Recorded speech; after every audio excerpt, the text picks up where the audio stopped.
Sunny day out here. Well, the Lehman building, well, September 11, 2008, when the world government was in a huge recession. I'm going to say the U.S. government in general did not want to save the banks, so it put a lot of people at risk. As you can stated that, people lost their homes, mortgage rates was really high, man. Foreclosures was actually up on the market, inflation was increasing, so it was a huge pitch in our society, though. But what really was intriguing about this article is that, people in Spain and, Argentina, that they had different sources, like people from London, United Kingdom, was suffering from this as well, man, because they was just like, oh man, like, you had Abel, he was a waiter, he had to work 17 hours a day because, the unemployment rate is skyrocketed up to 27% of 2013. Now it's down to at least as little as 15%, but that's more than any else in the world. In the 1980s, he said that, of course, before the recession, that the employment rate was up score to 10%, so people was getting jobs, they was getting employed. But the only thing is that these huge fund managers and the people that was working at these banks, man, when the recession hit, they had nothing to go for. It had nothing to show forth, and nothing was going their way. And so it was pretty much in relation to the Great Depression. But after rebuilding of 10 years, we still had individuals, man, that's still suffering from this on a day-to-day basis. Abel said, as him working as a waiter, he loved his country of Spain. He didn't want people to migrate, especially his children, his seed, to migrate to a different area to receive work.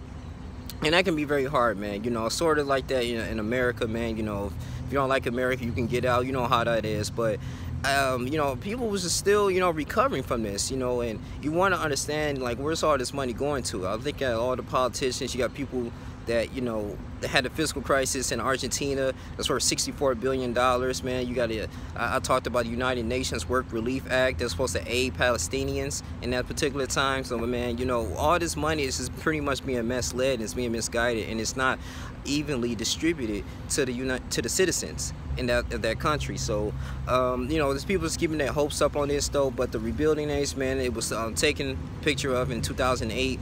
But that was a huge risk, though. But I really think that we really going to the earth element of money, which is the gold and the silver, and I think they pushing that.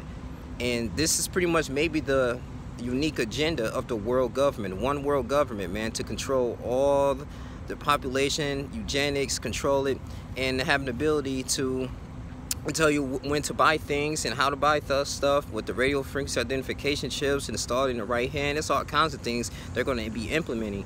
But it's going to be us to U.S. citizens, man. We're going to really be emotionally driven to agree to accept this fate and just don't give in. It talks about that, of course, in the book of Revelation. These pestilential times going to have to come. According to Timothy, when Apostle Paul was written, he was in jail. He's getting beat. He's beaten almost to death, and he was still writing a letter encouraging Timothy to continue to throughout his ministry, even though he was young. And don't let anybody, look down on you because you're young, or you deter you from your mission. So, with this, I just want to say this is a little positive thing, because at least you have individuals like Abel. You have Moore. He was a senior executive manager in that particular field, and he was just saying that, yeah, man, I lost work, and now I think one of the managers are serving work in Australia at this moment right now. But it's just going to show you that, man, like, you can't really rely on just things of the economy, but at the same time, you do want to have that process of building wealth. And the best way to do that, I was just talking to an individual, is that, of course, stock market, people go to cryptocurrency, and just people at the end of the day, man, like the pesos and dollar bills, they know they're going to lose their value over time. They just invest into gold and silver, and you can get it from online. You go to apex.com. I'm gonna start doing that as well. You get Buffalo coins, and things are, it's going to be a reverse. It's going to be a switch. But at the same time, though, we can't get into that effectiveness of consumerism, and just live frugal. Live below your means, man. You don't have to buy the most expensive thing. Don't buy things emotionally. Don't buy the shoes because you want to feel good. I mean, if you can't afford it, you got to understand the needs and the wants. You want a new car. You want this new house. Do you really need it?